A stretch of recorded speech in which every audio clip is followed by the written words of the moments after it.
జయశంకర్ భూపాలపల్లి జిల్లా రేకొండ మండల కేంద్రంలోని జాతిపిత మహాత్మా గాంధీ విగ్రహానికి మిర్చి రైతులను ఆదుకోవాలని అంటూ రైతు పండించిన మిర్చి పంటను విగ్రహం వద్ద ఉంచి వినతి పత్రాన్ని భూపాలపల్లి మాజీ ఎమ్మెల్యే గండ్ర వెంకట రమణారెడ్డి రైతులతో కలిసి అందించారు.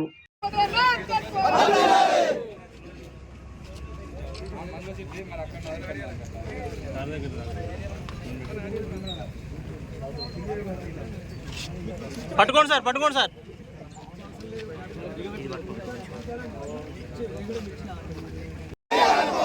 మిర్చి రైతులు ఆదుకోవాలి. రాష్ట్ర ప్రభుత్వం వెంటనే రైతుల పట్ల నిర్లక్ష్య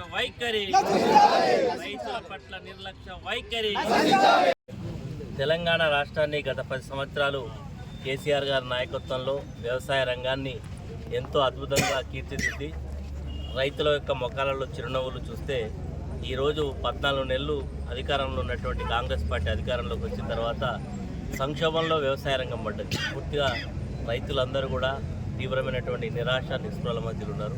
రైతు బంధు రాక, రైతులకు గిట్టుబాటు ధర లేక, కరెంటు సక్రమంగా రాక, పంట పొలాలకు నీళ్లు రాక, అన్నీ కూడా ఈ ప్రభుత్వం తీవ్రమైనటువంటి రైతుల పట్ల నిర్లక్ష్యంతో అవలంబిస్తున్నది. కాబట్టి ఈరోజు ఏ పేపర్లో చూసినా ప్రధానమైనటువంటి శీర్షికలు నిన్న ఆదిలాబాద్ జిల్లాలో రైతులు మరి పత్తి తీసుకొచ్చి కొనుగోలు చేయకపోతే రోడ్డు మీద ధర్నా చేయాల్సిన పరిస్థితి వచ్చింది.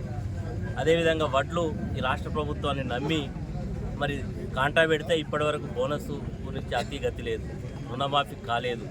ఈరోజు మరి ఖమ్మంలో మిర్చి రైతుల ఆందోళన, వరంగల్లో మిర్చి రైతుల ఆందోళన. మేము ఈరోజు రాష్ట్ర ప్రభుత్వాన్ని డిమాండ్ చేస్తున్నాం.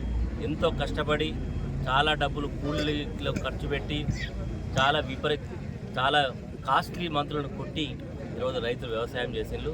ఈరోజు ఉండేటువంటి ధరలు చూస్తే రైతులకు తీవ్రమైనటువంటి నిరాశ నిస్పృహల మధ్య కొట్టుమిట్లాడుతున్నారు. కాబట్టి తక్షణమే రాష్ట్ర ప్రభుత్వం మార్కెట్ ద్వారా కానీ, సివిల్ సప్లై కార్పొరేషన్ ద్వారా కానీ ఎవరితోటైనా మరి ఎవరు ప్రభుత్వమే కొనుగోలు చేసి 20,500 రూపాయల కనీస మద్దతు ధర పెట్టి మార్కెట్లో మిర్చి కొనుగోలు చేయాలని మరి రైతులను ఆదుకోవాలని చెప్పి ఈ సందర్భంగా డిమాండ్ చేస్తున్నాం.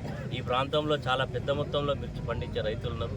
రైతులందరూ కూడా బాధపడుతూ ఉన్నారు. కాబట్టి వారి బాధలను ప్రభుత్వం అర్థం చేసుకోవాలని ఈ సందర్భంగా డిమాండ్ చేస్తున్నాం.